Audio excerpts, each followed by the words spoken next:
대답하여 이르되 우리가 알지 못하노라 하니 예수께서 이르시되 나도 무슨 권위로 이런 일을 하는지 너희에게 이르지 아니하리라 하시니라. 예수께서 비유로 그들에게 말씀하시되 한 사람이 포도원을 만들어 산 울타리로 두르고 집자는 틀을 만들고 망대를 지어서 농부들에게 시세로 주고 타국에 갔더니 내가 이름에 농부들에게 포도원 소출 얼마를 받으려고 한 종을 보내니 그들이 종을 잡아 심히 때리고 거저 보내었거늘 다시 다른 종을 보내니 그의 머리에 상처를 내고 능욕하였거늘 또 다른 종을 보내니 그들이 그를 죽이고 또 그 외 많은 종들도 더러는 때리고 더러는 죽인지라. 이제 한 사람이 남았으니 곧 그가 사랑하는 아들이라. 최후로 이를 보내며 이르되 내 아들은 존대하리라 하였더니 그 농부들이 서로 말하되 이는 상속자니 자 죽이자. 그러면 그 유산이 우리 것이 되리라 하고 얘 잡아 죽여 포도원 밖에 내 던졌느니라. 포도원 주인이 어떻게 하겠느냐. 와서 그 농부들을 진멸하고 포도원을 다른 사람들에게 주리라. 너희가 성경에 건축자들이 버린 돌이 모퉁이의 머릿돌이 되었나니 이것은 주로 말미암아 된 것이요 우리 눈에 놀랍도다 함을 읽어보지도 못하였느냐 하시니라. 그들이 예수의 이 비유가 자기들을 가리켜 말씀하신 줄을 알고 잡고자 하되 무리를 두려워하여 예수를 두고 가니라. 아멘. 오늘은 마가복음 11장 12장 말씀을 가지고 예수님의 권위라고 하는 제목으로 묵상 나눔하도록 하겠습니다. 오늘 본문 두 부분으로 나눠서 생각해 봅니다. 먼저 27절로 33절 말씀인데 28절을 봅니다. 한번 따라해 봅시다. 누가 이런 일 할 권위를 주었느냐. 자, 예수님이 성전을 아수라장으로 만드시자 대제사장들과 서기관들과 장로들이 예수님께 찾아와서 도대체 무슨 권위로 이런 일을 하느냐, 누가 이런 일 할 권위를 주었느냐 강력하게 항의를 합니다. 그러자 예수님께서 그들에게 역질문을 하시죠. 요한의 세례가 하늘로부터 온 것이냐 아니면 사람으로부터 온 것이냐는 것입니다. 수많은 군중들이 지켜보고 있는 상황에서 이 종교 지도자들은 적잖이 당황했습니다. 하늘로부터라 이렇게 말을 하면 어찌하여 그를 믿지 아니하였느냐 이렇게 말할 것이고, 사람으로부터다 이렇게 말을 한다면 그를 참 선지자로 여기던 사람들의 거센 반발을 받게 될 것이기 때문입니다. 결국 그들은 우리가 알지 못한다, 모른다 이렇게 말을 했어요. 그러자 예수님께서도 나도 무슨 권위로 이런 일을 하는지 너희에게 이르지 아니하리라 이렇게 말씀하셨습니다. 바리새인들과 서기관들은 분리하면 늘 모른다 이렇게 말했습니다. 왜 모른다고 말했을까요? 모른다고 말하는 것이 자신들의 잘못을 인정하지 않고 곤란한 상황을 피할 수 있는 가장 좋은 방법이기 때문입니다. 그들은 무엇이 옳은가가 아니라 이해관계를 더 중요하게 여겼기 때문에 예수님의 물음에 침묵하면서 대답을 회피했습니다. 한번 따라해 봅시다. 솔직하게 말하고 행동하라. 영화 평양성이라고 하는 영화를 보면 김유신이 아주 유명한 말을 합니다. 정치인들이 한번 생각해 보겠다라고 하는 말은 안 하겠다는 말을 둘러 말한 것이고, 꼭 하겠다라고 말을 하면 한번 해볼 수도 있다는 말이라는 것입니다. 정치인들의 특징이 있는데 말을 아주 애매하게 한다는 것입니다. 그리고 청문회 때 보면 뭐든지 기억이 나지 않는다 이렇게 말해요. 그렇게 공부를 잘하고 머리가 좋은 분들이 하나같이 불리한 내용이 나오면 모르겠다, 기억이 안 난다 이렇게 말을 합니다. 크리스천은 맞으면 맞다고 하고 아니면 아니라 이렇게 말할 수 있어야 합니다. 애매한 말로 책임을 회피하려고 하는 것, 이것은 주님께서 보시기에 악한 행동입니다. 변명하고 회피하면 당장은 편할 것 같지만 나중에는 아무도 그 사람을 신뢰하지 않게 됩니다. 주님께서는 내가 말한 모든 것을 다 듣고 계시고 기억하고 계십니다. 그래서 우리가 힘들더라도 솔직하게 말하는 습관을 들여야 합니다. 실수를 인정하는 건 쉬운 일이 아니지만 실수를 인정할 때 비로소 변화되고 성장하는 그런 계기가 되기 때문이에요. 말씀 앞에서 한번 나는 어떤가 우리가 한번 생각해 봐야 되죠. 곤란한 상황에서 또 체면이나 이해관계 때문에 이렇게 애매한 태도로 위기를 모면하기 위해서 모른다고 말하거나 침묵하고 있지는 않았는가. 특히 목회자가 정치인들처럼 자기 유익을 위해서 모른다고 말하는 것은 너무 비겁하지 않나 그런 생각이 들어요. 살아남기 위해서 뭔가를 유지하기 위해서 비굴하게 행동한다면 참 부끄러운 일일 것입니다.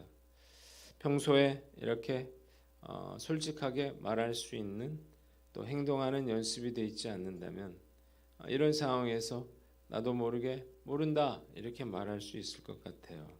오늘 난 어떤가 한번 살펴보고 우리가 이런 곤란한 상황에서라도 솔직하게 말하고 행동하는 저와 여러분들 되시기를 주님의 이름으로 축원합니다. 두 번째는 1절로 12절 말씀입니다. 9절을 봅니다. 한번 따라해 봅시다. 농부들을 진멸하고 포도원을 다른 사람들에게 주리라. 자, 예수께서 자신의 권위를 문제 삼는 종교 지도자들의 질문에 다시 한번 비유로 대답하십니다. 한 주인이 포도원을 만들어서 농부들에게 세를 주고 타국으로 떠납니다. 그리고 열매를 거둘 때가 돼서 이제 소출을 받기 위해 종들을 보내는데 농부들이 종들을 때리고 죽이고 돌로 쳤어요. 주인이 더 많은 종들을 보냈지만 그 농부들은 똑같이 그들에게 행했습니다. 마침내 주인은 아들만큼은 존대할 거라 이렇게 생각하고 아들을 보냈는데 오히려 농부들은 상속자인 이 아들을 죽이면 이 포도원이 자기들의 것이 될 것이라는 생각에 주인의 아들을 잡아서 포도원 밖에 내쫓아버리고 죽여버립니다. 예수께서 유대 종교 지도자들에게 포도원 주인이 돌아오면 어떻게 하겠느냐 이렇게 묻자 그들은 주인이 악한 농부들을 진멸하고 제대로 세를 바칠 다른 사람들에게 포도원을 맡길 것이라 이렇게 말을 합니다. 그리고 예수님은 시편 118편 22편 22절로 23절 말씀을 인용하시는데 건축자가 버린 돌이 집 모퉁이의 머릿돌이 되었나니 이는 여호와께서 행하신 것이요 우리 눈에 기이한 바로다 그랬어요. 자, 여기서 건축자는 유대 종교 지도자들을 말하고 버린 돌은 예수님을 상징하죠. 모퉁이의 머릿돌은 건물에 있어서 가장 중요한 돌로서 이 돌을 중심으로 건물이 세워지고 머릿돌에 건축자의 이름이 새겨지기도 합니다. 유대 종교 지도자들은 예수님을 쓸모없는 돌이라 이렇게 버렸지만 하나님은 예수님을 모퉁이의 머릿돌이 되게 하셔서 이 머릿돌을 중심으로 하나님의 나라를 건축하실 것이었습니다. 유대 종교 지도자들은 이 비유가 자신들을 빗대어 하신 말씀인지를 즉시 알아차리고 예수를 잡으려고 했지만 무리가 두려워서 이를 이루지 못했습니다.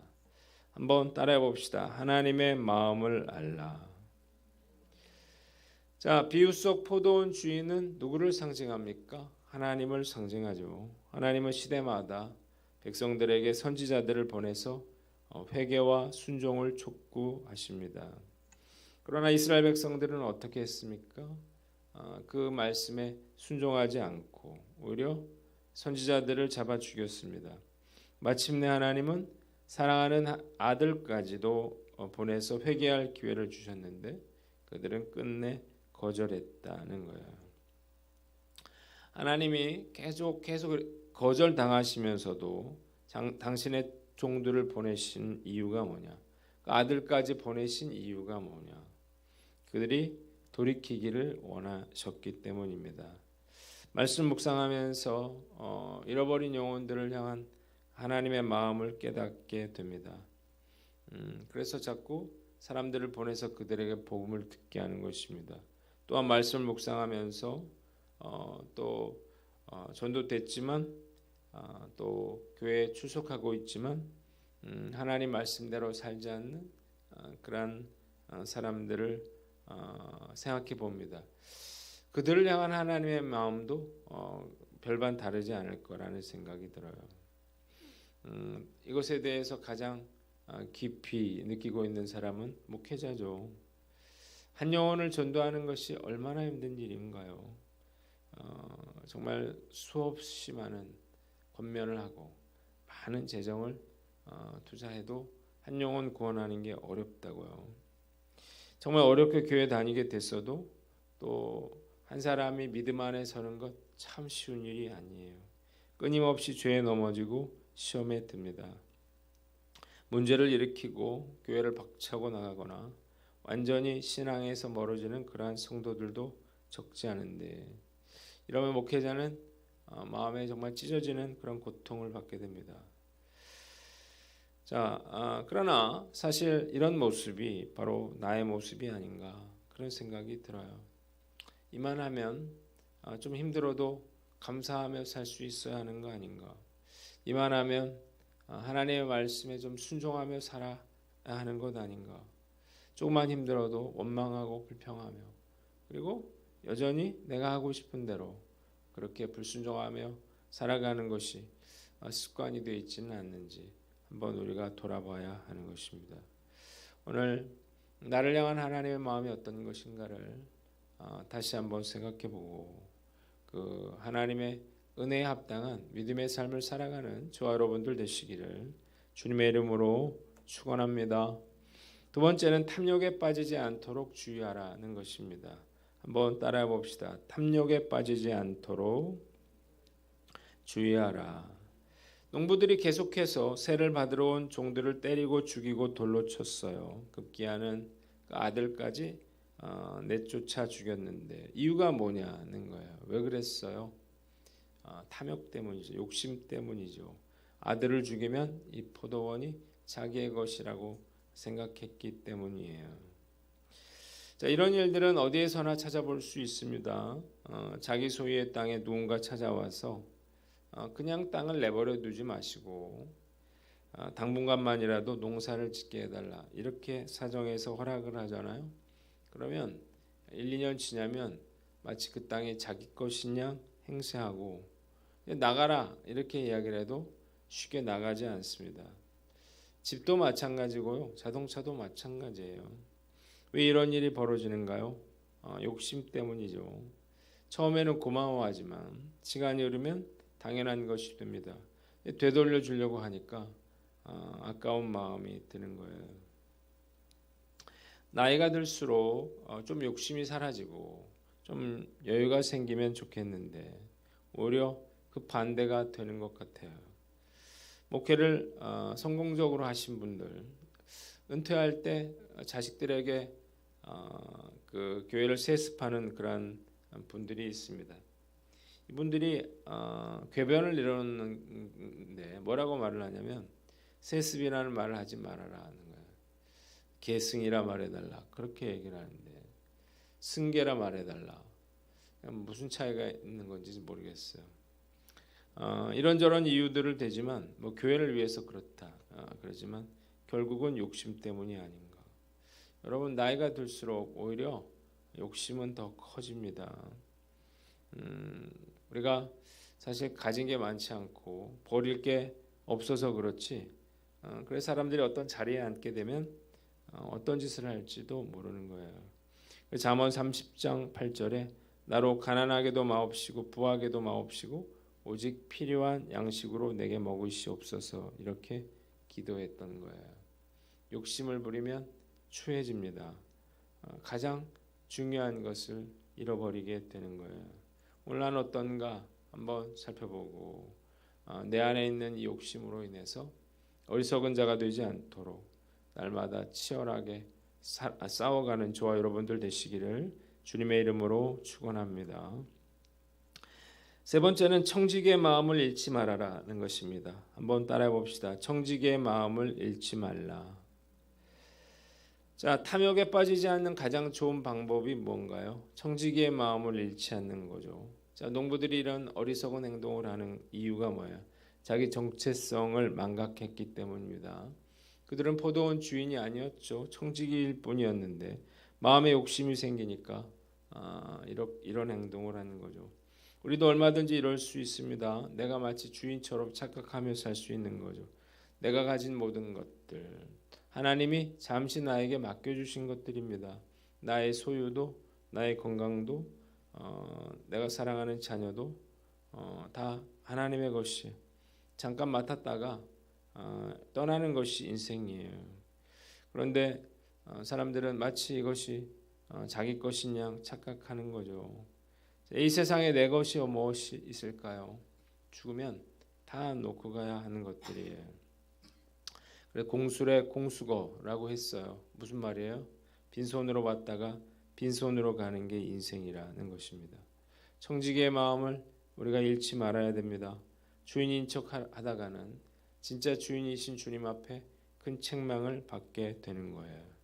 남들보다 많이 가졌다고 해서 자랑할 것도 없고 또 적게 가졌다고 해서 낙심할 것도 없어요. 그냥 청지기니까요. 오늘 난 어떤가 한번 살펴보고 남은 인생 청지기의 마음을 잃지 않고 겸손하게 살아가는 저와 여러분들 되시기를 주님의 이름으로 축원합니다. 마지막으로 심판을 두려워하라는 것입니다. 한번 따라해 봅시다. 심판을 두려워하라. 농부들이 주인이 보낸 종들을 때리고 죽이고 돌로 칠 뿐 아니라 아들까지도 쫓아내서 죽인 이유가 뭐예요? 이런 심판당할 거를 전혀 생각하지 못했기 때문이에요. 이들은 계속해서 악한 짓을 저질렀죠. 그래서 어떻게 됩니까? 무서운 심판을 피할 수가 없었다는 것입니다. 인간의 무죄함과 어리석음이 바로 여기에 있습니다. 죄를 저지르면 벌을 받는다는 사실을 알면서도 죄를 짓는 거예요. 그리고 뼈저린 후회를 하는 것입니다. 교도소에 그토록 많은 범죄자들이 있는 이유죠. 자, 그러나 안타까운 것은 불신자들뿐만 아니라 크리스천들 역시 죄가 무섭다는 사실, 죄에는 심판이 따른다는 사실을 무시하고 악한 농부들과 같이 이렇게 대범하게 죄를 짓는다는 거예요. 때가 이르면 반드시 심판받습니다. 죄를 짓는 건 자유지만 결국 죄로 인해서 자신도 망하고 다른 사람들에게도 고통을 가져다 주게 됩니다. 그리고 그들이 받아야 할 그러한 심판은 정말 상상할 수 없을 만큼 무서운 것인 거예요. 오늘 난 어떤가 한번 살펴보고 심판을 두려워하고 그래서 우리가 죄짓지 않도록 치열하게 나 자신과 싸워나가는 저와 여러분들 되시기를 주님의 이름으로 축원합니다. 기도하겠습니다. 하나님 아버지, 탐욕과 우리가 싸워나가게 하여 주시고 청지기의 마음으로 주님 오실 날을 준비하는 저희들이 다 되게